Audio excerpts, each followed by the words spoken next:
Welcome to Net Recaps. Today I will show you an action, adventure, and sci-fi film from 2019, titled The Wandering Earth. Spoilers ahead. In the year 2061, Earth finds itself in danger. The Sun is about to turn into a red giant, and will engulf the Earth's orbit within 100 years. The nations of the world consolidate into the United Earth Government, or UAG, and create the Wandering Earth Project, which consists of migrating Earth out of the solar system using 12,000 huge fusion-powered engines built across the northern hemisphere and along the equator. The human population will be living in underground cities built adjacent to and under those engines.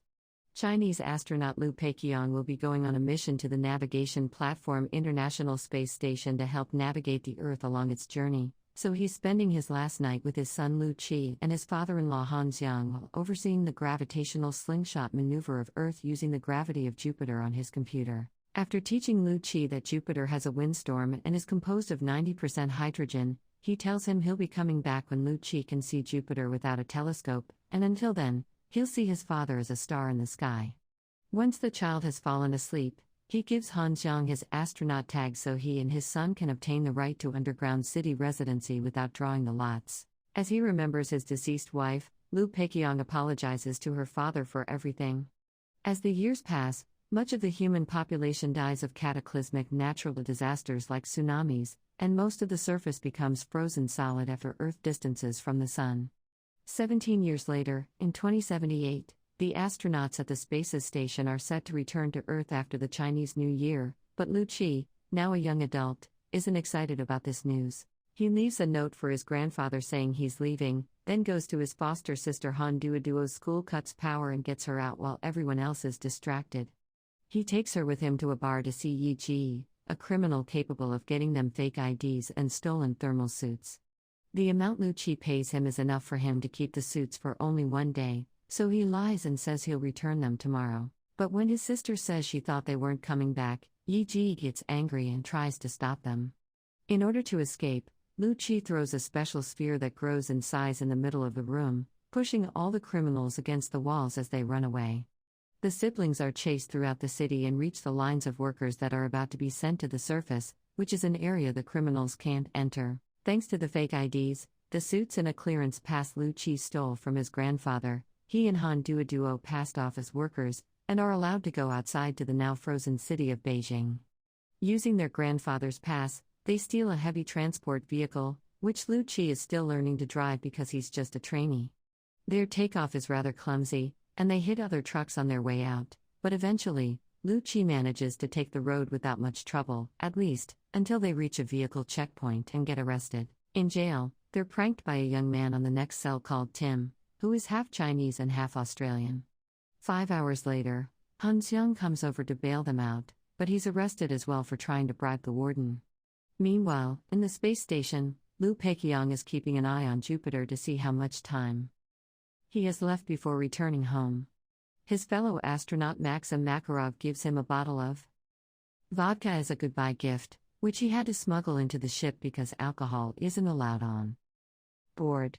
After going through his daily chores one last time, Liu Peiqiang logs in for the last time. And Mas, the ship's AI, congratulates him for so many years of service, which the rest of the crew punctuates with applause. They're all unaware that Mas has detected a high probability of colliding with Jupiter soon and is sending that information to the UAG. Back on Earth, Han Xiang is scolding his grandchildren for what they did and Tim tries to offer commentary, which frustrates Liu Qi and causes him to hit the wall with his fist. The wall starts to crumble under his hand, but it's not just the cell, the whole underground city is going down because Earth's proximity to Jupiter is causing earthquakes. As many of the Earth engines start failing, Han Xiang, his grandchildren, and Tim takes advantage of the broken walls and the overall confusion to escape prison. They get back on Han Xiang's truck and drive away while dodging all the building parts that are now falling to the ground and the rocks falling from the mountains. Han Xiang proves to be an excellent driver and manages to get the truck even through a huge wave of snow until they're out of Beijing. The UAG announces that Emergency Protocol 3 has started, and all Earth engines must be restarted in 36 hours. All rescue workers must concentrate on this task while the space station enters low consumption mode to consolidate resources. This means all astronauts must go into hibernation mode as well. Before joining his crewmates in the capsules, Lu Peiqiang contacts Han Xiang so that Moss can give them directions to the nearest refuge center. Guards try to stop Han Xiang, but he drives around them, only for them to chase after them and park their vehicle in front of Han Xiang's truck, threatening to shoot if they don't collaborate. These guards turn out to be a military rescue team led by Captain Wang Lei, who orders them to follow the emergency protocols and use their truck to help them transport a lighter core to restart the engine in Hangzhou. The ride through the snow is uneventful, but things change when they arrive in the frozen ruins of Shanghai, which look pretty unstable. Wang Lei sends some of his men and a drone to do a recon of the area and orders the trucks to carefully drive through the narrow path ahead of them. Suddenly they're contacted by Lu Peiqiang, who has just entered his hibernation capsule and has heard from Moss that his son is on the mission too. He asks Wang Lei to drop all the civilians at the nearest refuge, and the captain responds he can do that with Lu Qi, Han Duo, and Tim, but he needs Han Xiang to drive them to their destination. Lu Peiqiang asks Wang Lei to take care of Han Xiang, but Lu Qi cuts in and says his grandfather can leave with his sister and he'll be the one to take over the driving. Lu Peiqiang tries to protest against the idea, but Lu Qi tells him he can't make decisions for him as he did for his mother. It's then revealed that when Lu Peiqiang learned only one custodian could go with Lu Qi to the underground city 17 years ago, he decided to give up the treatment of his very sick wife who didn't have much time left. Her death was the only way he could ensure his son's survival. Their conversation is interrupted when the planes above them start falling and the ice under the truck begins to crumble. There are also incoming avalanches, all because of Jupiter's gravitational spike. At the space station, Moss starts loading evacuation procedures, which confuses Lu Peiqiang. He asks to contact the UAG, but Moss doesn't listen and releases the hibernation gas into his capsule. Meanwhile, Wang Lei's group loses a vehicle to the falling rocks and finds themselves on a blocked road. Everyone starts leaving their trucks before they get crushed as well, and Lu Qi releases one of his special spheres to protect his family while the soldiers rescue the lighter core since it's humanity's last hope. The group decides to climb the Shanghai Tower from the inside to try to reach the other side of the ruins.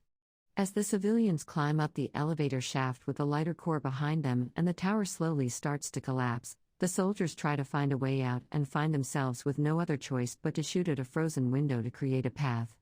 Most of the crew makes it to the 75th floor, but the rope starts breaking before Han Xiang, one of the soldiers, and the core reach them as well. The group prioritizes dragging in the core, so Lu Qi is left holding his grandfather alone, which means he's about to be pulled back into the shaft. To avoid this, Wang Lei cuts his rope and causes Han Xiang to fall, but he's grabbed by the soldier, who throws him into a gap in the wall before he's crushed by the falling elevator. Han Duo and Lu Qi want to save their grandfather, but it's too dangerous and there's no time, so Wang Lei's team drags them away as Han Xiang's suit runs out of oxygen. Accepting his fate, he takes off his helmet and lets the cold freeze him to death while he remembers how 17 years ago, he rescued baby Han Duo from a flood and decided to adopt her, naming her after his daughter. The rest of the group manages to escape the tower right before it collapses, and Lu Qi is furious at Wang Lei for not saving his grandfather. He tries to punch him to no avail. The captain is trained in combat. So Lu Qi decides that he and his sister will abandon the mission since the military group has no use for them anymore now they've lost the truck. Tim decides to go with them too. At the space station, Lu Peiqiang manages to force his body to wake up from hibernation. This is a breach of protocol, so to rectify this accidental awakening, the AI awakens two more crewmates, Makarov and Hamdan. Lu Peiqiang explains to them that the station has changed courses and lost contact with Earth, the planet has been abandoned, and he worries about his son. When Makarov points out they're in low consumption mode, Lu Peiqiang tells him it's a lie and shows him the energy readings on the screen, calling it desertion. He plans to enter the main module to stop the station, and Makarov accepts to help. They put on their suits and open an airlock by planting a bomb Lu Peiqiang has put together. They're sucked out as soon as the door breaks open. Lu Peiqiang manages to hold onto a rope and grabs Makarov's as well so he doesn't float away before noticing how Earth is being pulled by Jupiter. Han Duo, Lu Qi, and Tim follow an SOS signal until they find a truck stuck in a crash but still intact. Inside, they meet engineer Li Yi, who tries to attack them until they explain they're rescue workers. Now Lu Qi has a vehicle he can drive, the four of them can go home, but they hear an old message from Wang Lei's unit saying they're in trouble and they need help transporting the core because it's the underground city's only hope, so Lu Qi gives in and decides to drive back to them. Meanwhile, Wang Lei's team has reached the Hangzhou engine, only to find out it's destroyed. One of the teammates suddenly drops behind them frozen to death, which angers Agent Zhou Qian and causes her to shoot the core as she says she doesn't want to see any more deaths. Lu Qi and the others arrive then and tell them they have another lighter core in the truck, so everyone agrees to work together and take it to the engine in Sulawesi. Back at the station, Lu Peiqiang and Makarov are climbing the ship's structure to reach the main module, which is going in circles and pushes them off the rails when it comes closer. Both astronauts manage to hold on to a different rail and plan to jump on the module when it passes by again. Lu Peiqiang does so successfully, but Makarov is killed by the automated security measures. There's no time to grieve, though, so Lu Peiqiang hurries to enter the main module through a nearby hatch and tries to stop the station, but the manual override is invalid. Moss explains to him that this isn't desertion, all its actions have been approved by the UAG and are perfectly legal. Lu Qi's group arrives at Sulawesi and discovers that the engine has already been fully restored along with 90% of the engines around the planet. However, they are so close to Jupiter's gravitational pull now, that the engines are no longer enough to divert the trajectory. Moss already knew this would happen and informed the UAG, which is why they've authorized the space station evacuation. The AI has a new mission as a priority now. Instead of assisting Earth, the station must carry on a project called Helios. Earth will collapse with Jupiter in 7 days, so Moss broadcasts a final message to the world, telling them about Helios. The spaceship will act as an interstellar ark and take the 300,000 embryos, 100 seeds of basic crops, DNA maps of all known species, and digital libraries of all human civilizations to a planet with a fitting biosphere to begin a new Earth there. The AI offers kind words toward humanity, but in the underground cities, people are panicking and rioting. Lu Peiqiang should return to his hibernation capsule, but he asks Moss to help him have a final talk with his son. Sadly, Moss can't find Lu Qi's location, so both father and son reminisce about the old days and the night they saw Jupiter together. This memory brings back an important fact: Jupiter is composed of 90% hydrogen and has been absorbing Earth's atmosphere. Lu Qi tells Li Yi this, and the engineer gets excited when he realizes there's still hope. With all the oxygen Jupiter has sucked in, lighting the planet up could create a combustion shockwave strong enough to push Earth away. They'd only need a match, and that match is the Sulawesi engine. Even if it's a very dangerous mission, Wang Lei's team accepts it, because it's better than waiting a week for their deaths. The group goes to the control center by truck while Li Yi assigns each teammate a task to do during the execution of their plan, and Wang Lei tries to contact the space station to no avail. All other rescue units are evacuating the area and ignore Wang Lei's request for help, so they'll have to do this alone. Lu Qi and Wang Lei shake hands before the team takes off on the mission. After entering the engine building, the group splits. Han Duoduo and Zhou Chen will go to the communications room to try to ask for reinforcements. Li Chu and Tim are in charge of taking the lighter core to the reaction chamber. Wang Lei and his men will manually unlock the engine, and Li Yi will gain control of the system to concentrate all the energy in only one nozzle. Han Duoduo tries to contact the other rescue units, but they either ignore her or can't understand what she's saying. Li Yi manages to hack his way into the system and tells Wang Lei's team to start pushing the enormous pin while Li Chu and Tim force their way into the reaction chamber. Things seem to be going well at first, but soon the problems begin. Li Yi can't shut down the engine because his software is stuck at 99%, so a fellow scientist called Lao He must enter the CPU room and reconfigure the connections. This causes the engine not to fully incorporate the core, so Li Chu must jump in and push it manually. It also starts creating some vibrations in the area that make walls crumble. Some debris falls between Wang Lei's team and the locking pin, and Zhou Chen dies when protecting Han Duoduo and Li Yi. While Li Chu uses a blowtorch to detach the lighter core and push it farther, Han Duoduo finds an astronaut tag and uses it to contact Lu Peiqiang and tell him of their plan. Moss cuts in and says some Israeli scientists had already thought of that and their calculations said it wouldn't work, but Lu Peiqiang doesn't care and calls the UAG anyway. He requests for reinforcements to be sent to Sulawesi, only to be turned down. Not wanting to give up, Lu Peiqiang speaks from the heart and tells the government to think of the children, so the UAG decides to give him a chance. They still can't send out such orders, but they will allow someone to speak to the rescue units directly so each person can decide if they want to join this kamikaze mission or spend the last few days with their families. Han Duo is the chosen one to talk to the rescuers. She sends out a message talking about being scared but wanting to help anyway. She also mentions hope. This is enough to convince most rescue units to turn around their trucks and rush to help them. Once her speech is done, she joins Wang Lei's team to help them push while Liu Peiqiang starts redirecting other engines towards Jupiter as well. After a lot of effort, Liu Qi manages to kick the core into place but ends up getting stuck inside the chamber. Tim rescues him by grabbing his rope and jumping off the bridge to create a counterweight. Liu Qi is dragged onto the bridge safely, and he pulls Tim up with him before getting in the truck to leave the room before it explodes. Meanwhile, Lao manages to connect the CPU with a new configuration right before dying from the wounds left by the debris that had fallen on him. Li Yi's software reaches 100% and shuts down the engine. The only thing left to do is the manual unlocking. Wang Lei's team is still having trouble with the pin, but luckily, the reinforcement teams arrive then and help them push the pin into place. The engines are started, but the explosive range is too short to be able to ignite the hydrogen.